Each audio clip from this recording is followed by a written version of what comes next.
Hello dear students, I am Sumit sir और मैं आपके लिए लेकर आया हूँ CSPA का लेक्चर नंबर 5। देखिए, CSPA के पिछले वीडियो लेक्चर्स में हम लोग टाइम डोमेन रिस्पांस पढ़ रहे थे सेकंड ऑर्डर सिस्टम का। और इसमें हम लोग सबसे पहले केस फर्स्ट पढ़े जब जीटा का मान 0 हो और हमने पता किया कि रिस्पांस कितना आएगा। तो रिस्पांस CT बराबर हमारा आया था, टाइम डोमेन रिस्पांस CT बराबर 1 minus cos omega N T.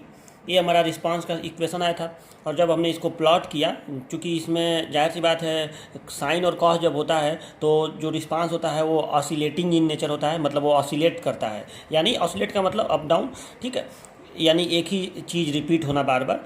तो इसका रिस्पांस इस तरह से आपका आया था, ठीक है। ये 1 है, मतलब जो आउटपुट है, फाइनल आउटपुट ये 1 है।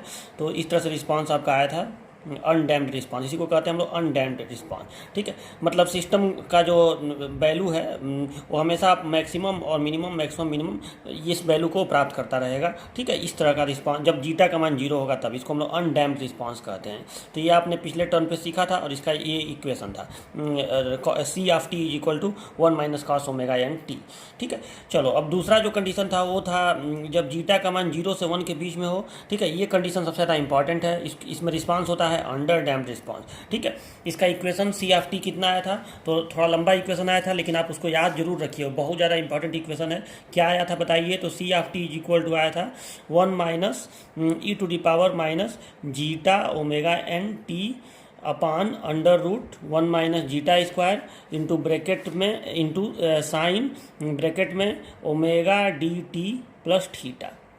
ये आया था ना इक्वेशन, ठीक है। याद रखिए इस बात को। C of T is equal to 1 minus E to power minus zeta omega N T upon under root 1 minus zeta square sine omega D T plus theta, ठीक है। तो यहाँ पे थीटा का मान क्या होगा, तो थीटा का मान होगा कॉस इनवर्स जीटा, ठीक है। बताया था ना आपको कॉस जीटा जो है, आपको बताया था मैं कि जो कॉस थीटा है वो जीटा के बराबर होता है। ये आपको बताया था कि अगर थीटा का कॉस लें तो जीटा हो जाता है। तो theta is equal to cos inverse zeta, ये हो गया। और ओमेगा डी की क्या होगा, तो ओमेगा डी होता है omega N under root 1 minus zeta square. ये ओमेगा डी की वैल्यू होती है, ठीक है। इसको डैम्पिंग फ्रीक्वेंसी बोलते हैं, डैम्पिंग फ्रीक्वेंसी ऑफ ऑसिलेशन, जबकि ओमेगा एन को बोलते हैं नेचुरल फ्रीक्वेंसी ऑफ ऑसिलेशन और जीटा को बोलते हैं डैम्पिंग रेशियो, ठीक है। तो ये आपका आया था। इसको जब हम लोग प्लॉट किए थे, क्योंकि इसमें भी साइन आ रहा है, आप देख रहे हैं, तो जाहिर सी बात है ऑसिलेशन इसमें भी होगा। और ई पे माइनस आ रहा है ना, यानी ये डैम्प्ड ऑसिलेशन होगा एक तरह से, ठीक है। यानी ऑसिलेशन होगा लेकिन उसका आयाम जो है, एम्पलीट्यूड जो है वो कम होता जाएगा। तो इसका इस तरह से आया था। मान लो कि ये फाइनल आउटपुट है 1, ठीक है। ये फाइनल है 1। और इसके लिए आपका किस तरह से आया था कि सबसे पहले ये ऐसे 0 से ऐसे मैक्सिमम पे जाएगा और फिर ऐसे ऑसिलेट करते हुए, ठीक है, ऐसे ऑसिलेट करते हुए और फिर ये ऐसे इस तरह से इसका रिस्पांस आता था, ठीक है। ये मतलब उस समीकरण को अगर आप प्लॉट करें, टी का मान अलग अलग रख के आप प्लॉट करें तो आपका इस तरह से आपका आएगा इसका ग्राफ, ठीक है। इसको हम लोग कहते हैं undamped response, under damped response, sorry, इसको कहते हैं अंडर डैम्प्ड रिस्पांस, ठीक है। यहाँ पे धीरे धीरे एम्पलीट्यूड कम होता जाता है और फिर लास्ट में वो स्टेबिलिटी को प्राप्त करने लगता है, ठीक है। मतलब जो फाइनल वैल्यू है वहाँ पे वो रीच करने लगता है। इसके पहले वाला जो सिस्टम था अनडैम्प्ड वाला, जिसमें इस तरह से रिस्पांस आ रहा था, ये इस स्थिति में सिस्टम मार्जिनली स्टेबल होता है। आप स्टेबल नहीं कर सकते क्योंकि वो किसी फाइनल एक वैल्यू पे पहुंच नहीं रहा है। तो ये मार्जिन, लेकिन एक ही चीज़ बार बार रिपीट कर रहा है, इसलिए ये कहीं ना कहीं मार्जिनली स्टेबल है। इसमें सिस्टम स्टेबल रहेगा, ठीक है। आप इसका पोल भी प्लाट करके देखे थे कि लेफ्ट हैंड साइड में आता था, ठीक है। आपको याद होगा पोल कितना आता था और वो लेफ्ट हैंड साइड में आता था, ठीक है। इस तरह से यहाँ पे और यहाँ पे आता था ना, दोनों साइड में, ठीक है। तो लेफ्ट हैंड साइड में आता था, इसलिए सिस्टम स्टेबल होगा, ठीक है। तो चलिए, ये तो हो गया इसका, ये 2 केस में पढ़ाया था। चलिए, अब आज तीसरा केस हम लोग को पढ़ने की बारी है, जो है जब जीटा का मान 0 के बराबर हो। तो चलिए, मैं इसका डेरिवेशन मैं पूरा यहाँ पे कर दिया हूँ, आपके सामने नहीं करूँगा, बस यहाँ पे कर दिया हूँ, समझा दे रहा हूँ कि कैसे हुआ है।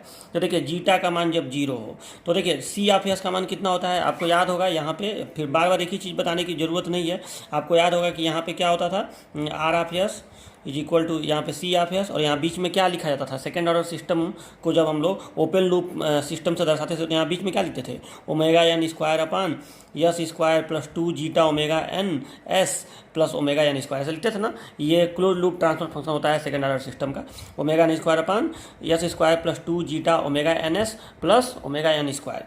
तो अभी आपको बताना है कि अगर R of S step input हो तो आर ऑफ एस का मान कितना होगा 1/s।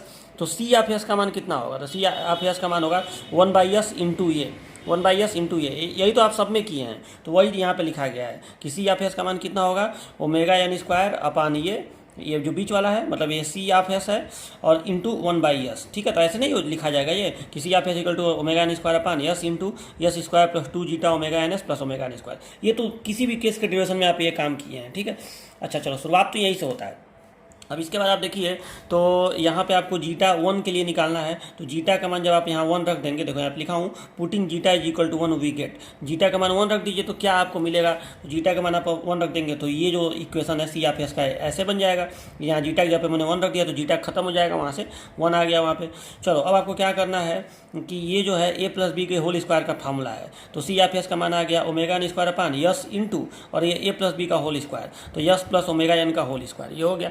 अब आपको इसको पार्शियल फ्रैक्शन में तोड़ना है, पार्शियल फ्रैक्शन में तोड़ना मैं नहीं बताऊंगा, आप सीधे मैं यहाँ पे तोड़ के लिख दिया हूँ, मतलब इसका पार्शियल फ्रैक्शन मैं बना दिया हूँ, आप इसको खुद से बनाइएगा, मैं सिखाया हूँ आपको कैसे बनता है। ठीक है, A upon s plus B upon s plus omega N plus C upon s plus omega N का होल स्क्वायर, ऐसे करिएगा, ए बी सी का मान निकाल लीजिएगा, हो जाएगा। चलो तो ये मैं कर दिया हूँ, यहाँ पे इतना आएगा।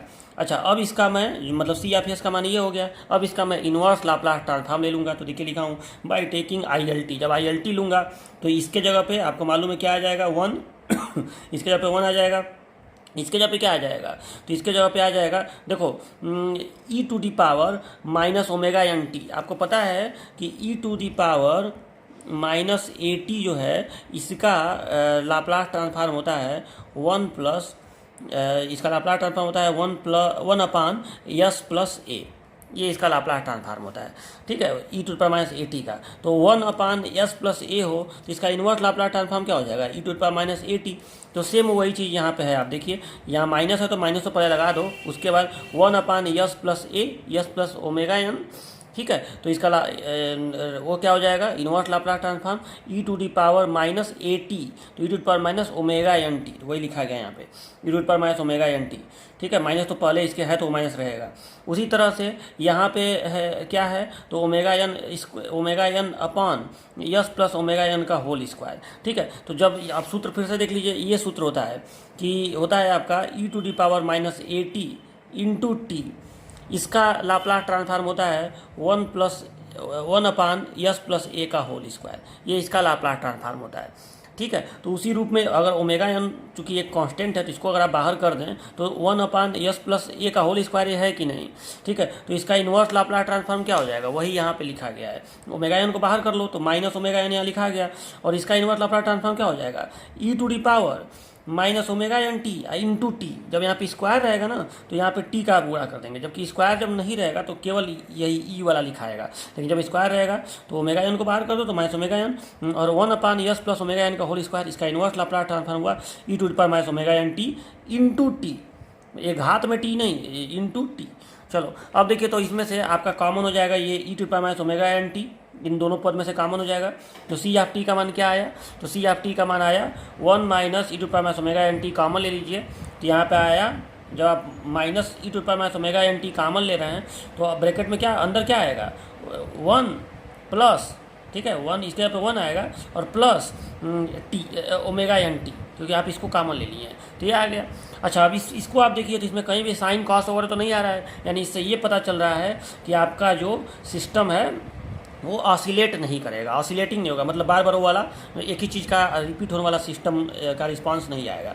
तो अगर इसमें आप टी का मान अलग अलग मान भर के, टी का मान इतना सेकंड इतना सेकंड इतना सेकंड, टी के अलग अलग मान के लिए आप रिस्पांस को अगर प्लॉट करें तो इस तरह का समीकरण, इस तरह का ग्राफ बन के आएगा। ठीक है, यहाँ भी मतलब कहीं ना कहीं डैम्पिंग को ही शो कर रहा है। ठीक है, यहाँ पे भी ई पे माइनस है ना, तो ये डंपिंग को ही शो कर रहा है। तो कहीं ना कहीं देखो, अगर आप केवल इसको प्लॉट करें, अगर आप केवल इसको प्लॉट करें तो प्लॉटिंग इस तरह से होगा। यहाँ देखिए, अगर आप केवल इस चीज़ को प्लॉट करें तो प्लॉटिंग इस तरह से होगा।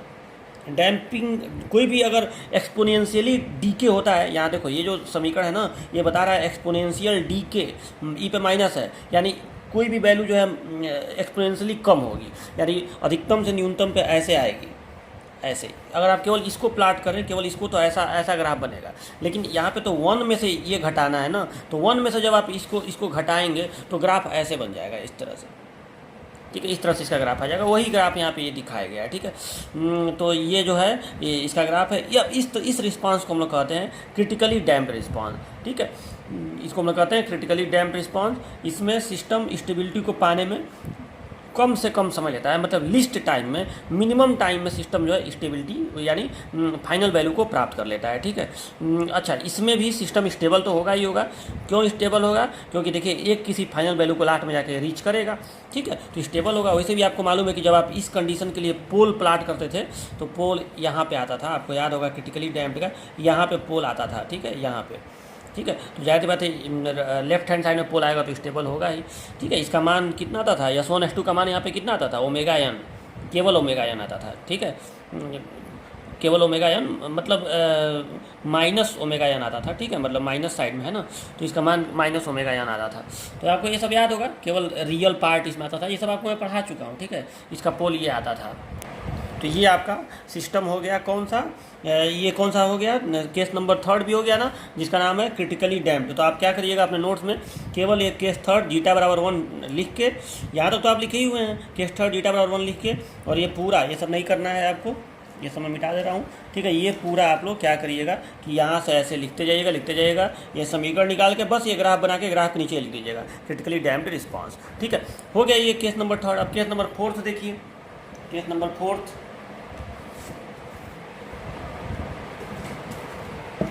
देखिए केस नंबर 4 ये है जब जीटा का मान 1 से ज़्यादा हो। यही तो 4 केस आपको करना है, निगेटिव वाला तो करना नहीं है। तो जब जीटा का मान 1 से ज़्यादा हो, तो चलो फिर से सी ऑफ एस का मान लिखो। सी ऑफ एस का मान तो यही होगा omega N square upon S into yes square plus 2 zeta omega N plus omega N square.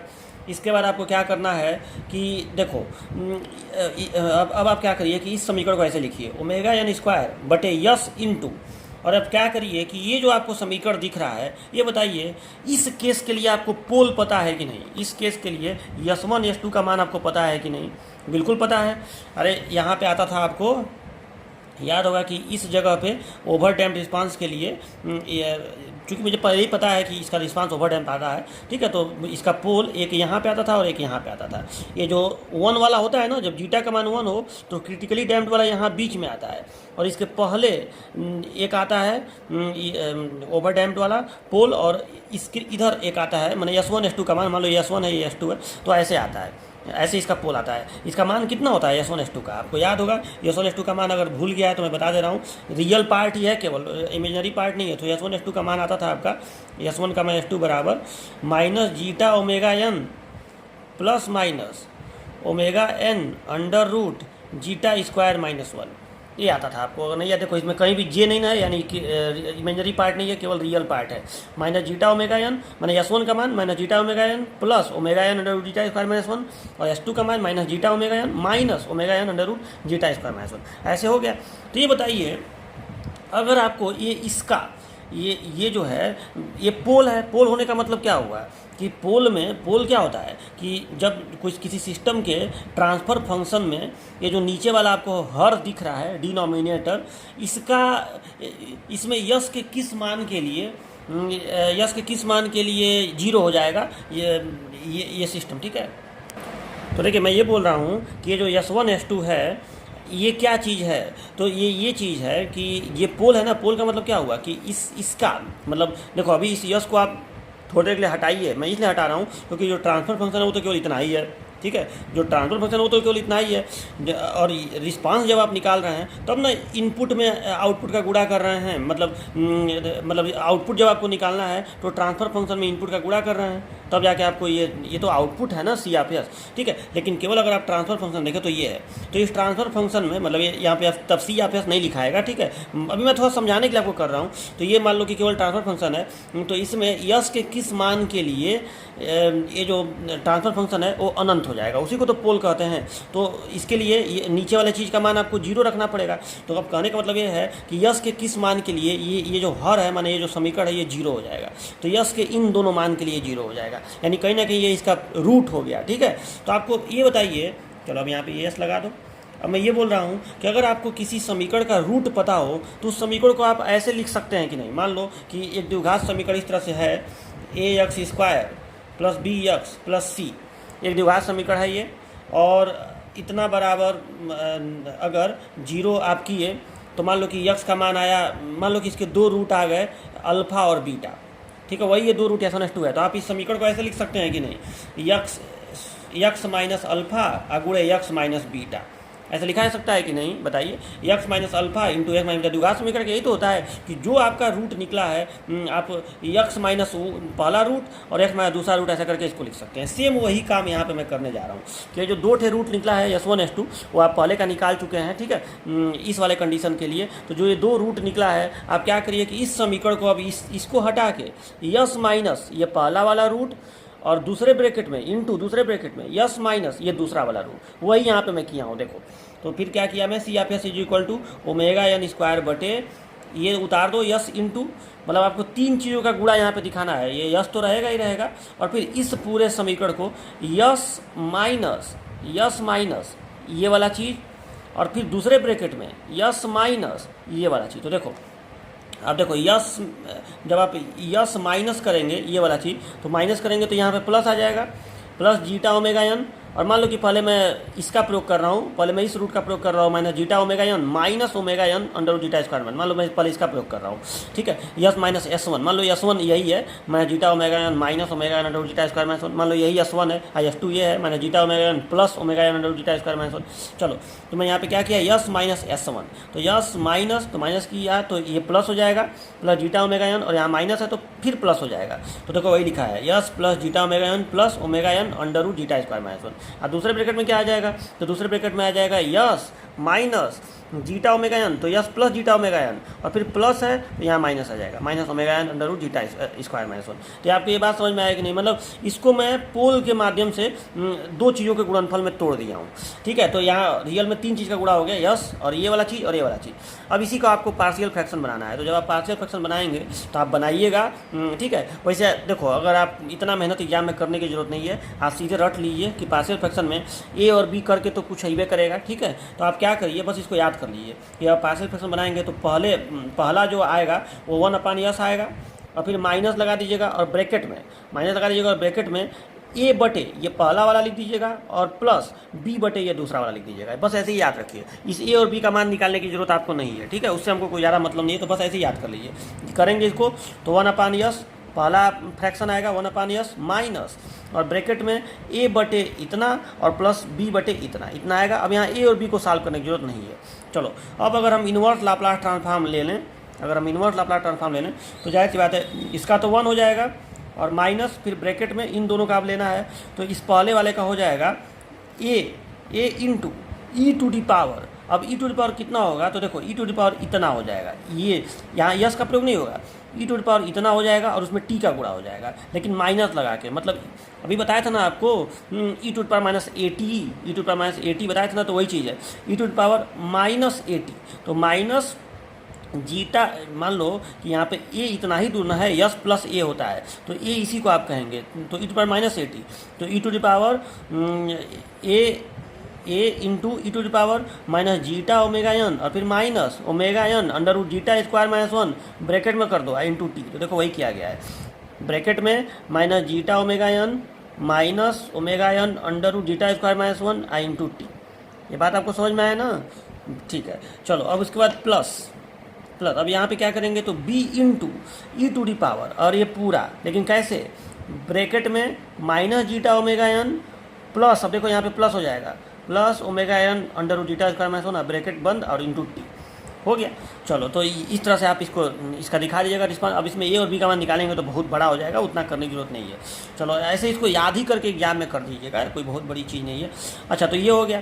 अब देखिए इसमें भी आपको दिख रहा है कि साइन कॉस कहीं नहीं है, ठीक है, साइन कॉस ये सब नहीं है, यानी ऑसिलेशन नहीं होगा, लेकिन इसमें डी के कुछ ज़्यादा ही होगा, क्योंकि यहाँ पे कहीं ना कहीं आप देखिए तो ई पे माइनस पावर यहाँ भी है, ई पे माइनस पावर यहाँ भी है, यानी ये एक्सपोनेंशियली डी के, मतलब केवल आप इसका ग्राफ बनाएं तो ये बहुत ज़्यादा डीके होगा, मतलब बहुत ज़्यादा ये डिक्रीज करेगा, ठीक है। इस तरह से बहुत इसमें ज़्यादा डीके होगा। लेकिन जब आप इसको 1 माइनस में से करके ग्राफ बनाएंगे तो ये ग्राफ इस तरह से बनेगा, ठीक है, मतलब नीचे से ऊपर ऐसे शो होगा। तो इस तरह से ये इसका ग्राफ बनेगा। अब देखो क्रिटिकली डैम्प्ड और ओवर डैम्प्ड का ग्राफ एक ही तरह से होता है, लेकिन क्रिटिकली डैम्प में ई पे एक ही बार माइनस पावर आता है, इसलिए क्रिटिकली डैम्प का थोड़ा इस तरह से ऐसे जाता है, इस तरह से, और ओवर डैम्प्ड वाले का इस तरह से जाता है। मतलब ओवर डैम्प वाला स्टेबिलिटी को पाने में या फाइनल वैल्यू को रीच करने में, अंतिम मान को रीच करने में ज़्यादा समय लगा देता है। मतलब अगर आप सी ऑफ टी का ग्राफ बनाएं टी के रेस्पेक्ट में, समय के रेस्पेक्ट में, तो ये ज़्यादा समय खा जाएगा स्टेबिलिटी को या फाइनल वैल्यू को प्राप्त करने में। कौन सा? ओवर डैम्प्ड वाला। जबकि क्रिटिकली डैम्प्ड वाला थोड़ा कम ही समय में, या लिस्ट क्रिटिकली डैम्प्ड वाला एकदम कम से कम समय में स्टेबिलिटी को प्राप्त कर लेता है। तो ये बात आपको समझ में आए ना? तो इसका अगर आप ग्राफ बनाएं तो बस ऐसे ही दिखा दीजिएगा, थोड़ा सा लंबा ऐसे, मतलब थोड़ा सा ज़्यादा दूर ऐसे करके इसको ऐसे दिखाइएगा। ये हो गया आपका ओवर डैम्प्ड रिस्पांस, ठीक है। नीचे लिख दीजिएगा ओवर डैम्प्ड रिस्पांस। तो बस आपको इतना ही करना है। यहाँ पे भी सिस्टम जो है स्टेबल है, क्योंकि फाइनल वैल्यू को कहीं ना कहीं प्राप्त कर रहा है, तो स्टेबल है। जब आप टी के अलग अलग मान के लिए इसका ग्राफ बनाएंगे कि टी का मान इतना है तो सी ऑफ टी का मान इतना है, ऐसे करेंगे तो ऐसा ही ग्राफ बन के आएगा। वैसे भी इस समीकरण का ग्राफ ऐसे ही होता ही है, ठीक है। तो ग्राफ तो बस आपको याद रखना है कि इस तरह का फंक्शन हो तो ऐसा ग्राफ बनेगा। तो ये हो गया आपका केस नंबर 4, जिसको हम लोग कहेंगे ओवर डैम्प्ड रिस्पांस। तो आपको केस नंबर 4 लिख के ये पोल मन करेगा तो याद रखिएगा, इसको दिखाने की जरूरत नहीं है, और इतना ऐसे कर दीजिएगा। ये यहाँ पे बस बारीकी था, इसको याद रखिएगा कि कैसे ये किया गया है, ठीक है। तो ये हो गया आपका case number 4 over damped response. अगर कोई केस नंबर, वैसे तो देखो यही 4 केस बस आता है एग्जाम में, यही 4 केस बस इंपॉर्टेंट है। 4 में से भी सच पे तो दूसरा वाला ही अंडर डैम्प्ड वाला सबसे ज़्यादा इंपॉर्टेंट है। अनडैम्प्ड भी ज़्यादा नहीं आता है, जो जीटा 0 के लिए होता है। अंडर डैम्प्ड ज़्यादा इंपॉर्टेंट है, और जीटा 1 वाला जो है क्रिटिकली डैम्प्ड, ये थोड़ा बहुत कभी कभी पूछ लेते हैं लोग, तो ये भी ठीक है। ओवर डैम्प्ड वाला भी याद रखिए, मतलब mainly case 1, case 2 under damped, case 3 critically damped जब जीटा 1 हो, और केस 4 ओवर डैम्प्ड जब जीटा 1 से ज़्यादा हो। यही 3 केस आपका ज़्यादा इंपॉर्टेंट है, केस नंबर 2, 3 और 4। अब देखो केस नंबर 5 जो है ये तो करने की जरूरत ही नहीं है, बस मैं आपको दिखा दे रहा हूँ। देखो इसमें सी ऑफ एस ऐसे निकाल के, और फिर सी ऑफ टी का मान यहाँ निकाला है, ठीक है, देख रहे हैं ना। और जब इसको प्लॉट किया गया है सी ऑफ टी को टाइम के रेस्पेक्ट में, तो ग्राफ इस तरह से, देखो इसमें साइन कॉस है, यानी ये ऑसिलेशन होगा इसमें, ठीक है। और इसको जब प्लॉट किया गया, यहाँ देखिए तो ई पे घात माइनस नहीं आया है बल्कि प्लस आया है, आपको दिख रहा होगा। यानी ये इसमें डीके नहीं होगा, ये एक्सपोनेंशियली राइज होगा, ठीक है ना। मतलब यहाँ पे जो फंक्शन है वो ऑसिलेट करते हुए एक्सपोनेंशियली राइज, मतलब बढ़ता जाएगा। तो देखिए इसका एम्पलीट्यूड देखिए बढ़ता जा रहा है, देख रहे हैं ना। यानी कभी भी ये स्टेबिलिटी को प्राप्त, ये तो बढ़ता जा रहा है, स्टेबिलिटी को प्राप्त ही नहीं करेगा। इसीलिए आपको याद होगा कि इस कंडीशन के लिए, जब आप इस कंडीशन के लिए पोल प्राप्त किए थे तो राइट साइड में आया था, याद है ना। तो इसीलिए ये सिस्टम अनस्टेबल होगा, क्योंकि स्टेबिलिटी को प्राप्त नहीं करेगा। तो आपको ये करके दिखाने की जरूरत नहीं है। और इस रिस्पांस को हम लोग क्या कहेंगे? Negatively damped response, negatively damped response, जब जीटा का मान 0 से -1 के बीच में हो। अच्छा, इसी तरह से केस 6 भी देख लीजिए, जब जीटा का मान -1 हो तब क्या होगा। तो इसके लिए जब आप डेरिवेशन करेंगे तो देखिए क्या होगा। तो देखिए यहाँ पे इसका मान निकाला है, ठीक है। यहाँ पे भी आप देखिए तो इसमें साइन कॉस तो नहीं आ रहा है, यानी ऑसिलेशन नहीं होगा, और ई पे घात प्लस आ रहा है, यानी यहाँ भी एक्सपोनेंशियली राइज होगा। तो इसका ग्राफ ऐसे प्लाट होगा, इस तरह से। जीटा -1 के लिए इसका ग्राफ इस तरह से प्लाट होगा, ठीक है, एक्सपोनेंशियली राइज। तो यहाँ भी सिस्टम कभी भी स्टेबिलिटी को प्राप्त नहीं कर रहा है, तो ये भी अनस्टेबल सिस्टम है, और इसको भी आप कहेंगे निगेटिवली डैम्प्ड रिस्पांस। और लास्ट केस जो केस नंबर 7 था, जब जीटा का मान लेस देन -1 हो, तो उसके लिए भी यहाँ पे देखिए रिस्पांस निकाला है। तो यहाँ पे आपका और साइन कॉस नहीं है, यानी ऑसिलेशन नहीं होगा, ई पे प्लस पावर है, यानी एक्सपोनेंशियली राइज होगा। और इसको जब आप प्लॉट करेंगे तो थोड़ा सा, मतलब पिछले वाले की तुलना में थोड़ा सा अधिक, तो क्योंकि पिछले वाले में यहाँ पे ई पे एक ही बार राइज हो रहा है और यहाँ पे 2 बार हो रहा है ना, तो ठीक है, तो थोड़ा सा ये ज़्यादा मतलब ऐसे होके बनेगा इसकी तुलना में। और ये भी आपका अनस्टेबल ही होगा, क्योंकि कभी स्टेबिलिटी को प्राप्त नहीं कर रहा है। तो ये हो गया आपका, इसको भी निगेटिवली डैम्प्ड रिस्पांस कहेंगे, ठीक है। तो इस तरह से आपका ये पूरा खत्म हो गया। लेकिन आपको एग्जाम अपने कॉपी पर ये केस नंबर 5, 6 और 7 नहीं करना है, ठीक है, इसको आप छोड़ दीजिए, ठीक है। तो इसी के साथ ये टॉपिक आपका कंप्लीट हो गया, इसका नाम है time domain response of second order system. देखिए जब ये हो जाएगा तो अब आप क्या करिएगा, मतलब जब चारों केस लिखने के बाद 5, 6, 7 तो लिखना नहीं है, केवल पहला से चौथा तक लिखिएगा। और वो लिखने के बाद आप ये फिगर लास्ट में बनाना है आपको, ठीक है। इसमें क्या किया गया है कि तीनों रिस्पांस को, कोई क्योंकि वही तीनों इंपॉर्टेंट है, केस सेकेंड वाला, केस थर्ड वाला और केस फोर्थ वाला, तीनों रिस्पांस को एक साथ दिखाया गया है, क्योंकि इसी में सिस्टम स्टेबल होता है और इसी में सिस्टम का ज़्यादातर यूज भी किया जाता है। ठीक है, तो अब देखिए इसमें सी ऑफ टी और टी का ग्राफ दिखाया गया है। तो यहाँ पे मान लो कि ये फाइनल वैल्यू है जिसको 1 से दिखाया गया है। ठीक है, ये स्टेप इनपुट के लिए है, ये जितने रिस्पांस है सब स्टेप इनपुट के लिए है। यहाँ नीचे मैं लिख दिया हूँ time domain response of second order system for step input. ठीक है, तो सबसे पहले मैं अंडर डैम्प के लिए दिखाया हूँ, जब बीटा का मान 0 से 1 के बीच में हो तो कैसे रिस्पांस आएगा, इस तरह से आएगा। ठीक है, ऑसिलेट करते हुए एक्सपोनेंशियल डीके होगा इसमें, मतलब ऐसे एक्सपोनेंशियली और एक्सपोनेंशियली ये डाउन होता है ऑसिलेट करते हुए। ठीक है, तो ये हो गया इसका, और रात में फाइनल वैल्यू को रीच करता है। हालांकि देखो कभी भी ऐसा होता है सिस्टम में हल्का सा एरर होता है। ठीक है, तो एरर मार्जिन की वजह से एकदम फाइनल वैल्यू को रीच नहीं करता है, थोड़ा सा गैप रह ही जाता है। आइडियल सिस्टम एकदम लास्ट में ऑसिलेट करते हुए लास्ट में एकदम फाइनल को रीच कर जाएगा, एकदम 1 हो जाएगा। लेकिन जनरली जो रियल सिस्टम होते हैं उसमें हल्का सा एरर की वजह से हल्का सा इसको आप सटाएंगे नहीं उसमें। तो ये हो गया आपका अंडर डैम्प का।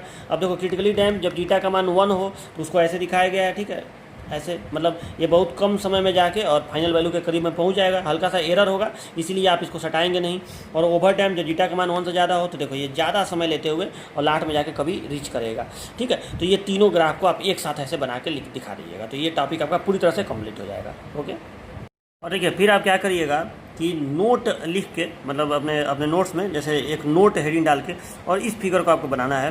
देखो ये इसका नाम क्या है इस फिगर का, तो इसका नाम है पोल मैप ऑफ सिस्टम। ठीक है, पोल मैप बस लिख दीजिएगा, pole map of second order system. तो अब देखिए इसमें भी मतलब पोल मैप के माध्यम से दिखाया गया है कि पोल कहाँ पे होगा, तो system undamped, critically damped, over damped होगा।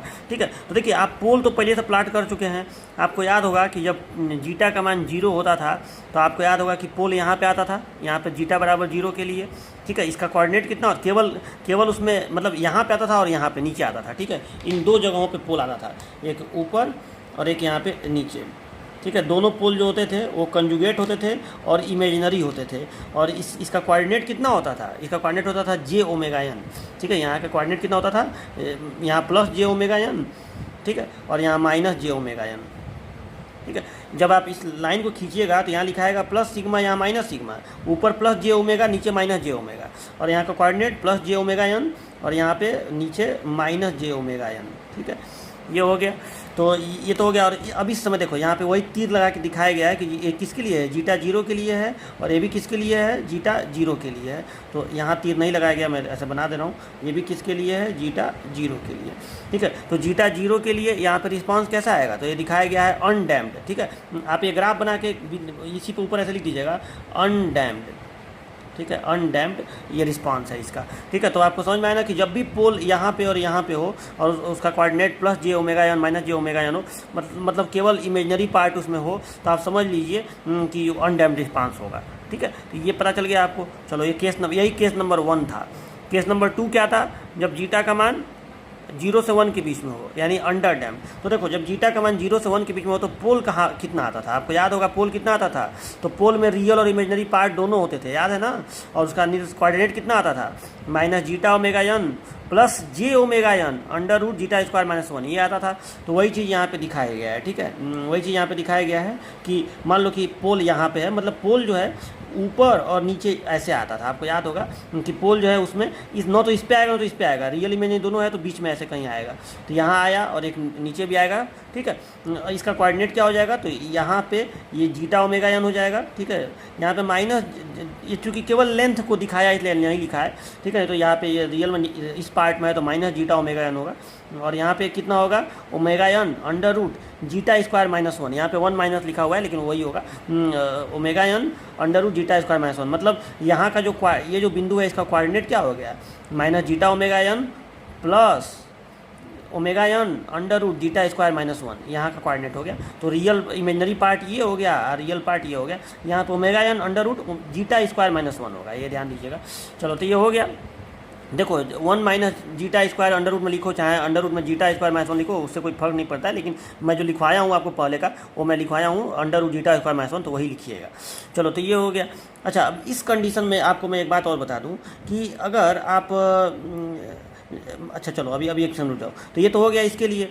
अब इस एक्स, अगर आप इसको मान लो कि सर्किल मान लें, या एक चीज़ और देखिए कि यहाँ से इसको केंद्र मानकर और इस जो वैल्यू बिंदु है इसको लेके आप एक सेमी सर्किल ऐसे खींचें इस तरह से, तो ये इस पूरे सेमी सर्किल पर इस बिंदु को छोड़कर हर जगह अगर पोल यहाँ से यहाँ तक कहीं भी, यहाँ पे कहीं भी पोल है तो समझ लो कि वो सिस्टम क्या होगा, वो अंडर डैम्प्ड ही होगा। ठीक है, क्योंकि जाहिर सी बात है यहाँ भी जो है, यहाँ भी अगर पोल है तो वो किसी ना किसी जी minus zeta omega N plus minus under root j omega N under root zeta इसका मैथ वन को शो कर रहा है। तो कहीं ना कहीं इस पर अगर कोई भी पोल लाई करता है, ठीक है, तो वो अंडर डैम्प्ड रिस्पांस होगा। वही ये दिखाया गया है, बस इस तीर ऐसे तीर लगा के दिखाया गया है कि जब जीटा, देखो यहाँ पे सही नहीं लिखा गया है, या आप लिखिएगा जब जीटा का मान 0 से बड़ा हो और 1 से छोटा हो, ठीक है, उसके लिए है 0 से बड़ा 1 से छोटा हो, तो यहाँ पे क्या हो जाएगा, अंडर डैम्प्ड रिस्पांस हो जाएगा। ये कौन सा रिस्पांस है, अंडर डैम्प्ड, ऐसे लिख दीजिएगा। ये अंडर डैम्प्ड को ग्राफ से दिखाया गया है कि 0 से ऐसे जाएगा, ऐसे ऐसे ऑसिलेटिंग करने लगेगा, ठीक है, जब जीटा का मान ऐसे हो तब। चलो अब तीसरा केस क्या था, जब जीटा का मान 1 हो, देखो जीटा का मान 1 यहाँ पे दिखाया गया है, मतलब जब जीटा का मान 1 हो तो यहाँ का पोल कोऑर्डिनेट कितना आएगा, माइनस ओमेगा एन केवल आएगा। आपको याद होगा यहाँ का पोल आता था, जीटा बराबर 1 के लिए पोल आता था माइनस ओमेगा एन, केवल माइनस ओमेगा एन, तो वही यहाँ पे है माइनस ओमेगा एन, ठीक है। चूँकि देखो या इसके बीच में कहीं भी जीटा ओमेगा एन होता है, जीटा का मान 1 हो गया तो माइनस ओमेगा एन हो जाएगा।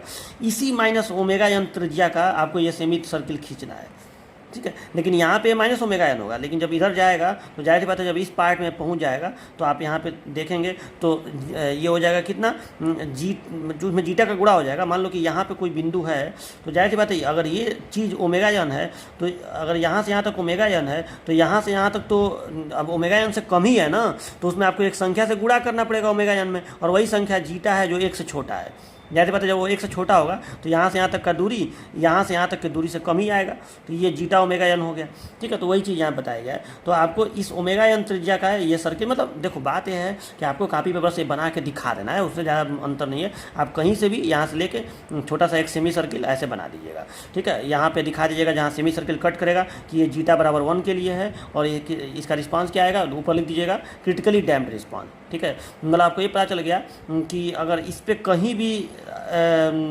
पोल लाई करता है, पोल इस सेमी सर्किल पे, तो इस जहाँ पे वो इस रियल वाले एक्सिस को कट करेगा वहाँ पे अगर पोल रहेगा तो सिस्टम क्या होगा, क्रिटिकली डैम्प्ड होगा।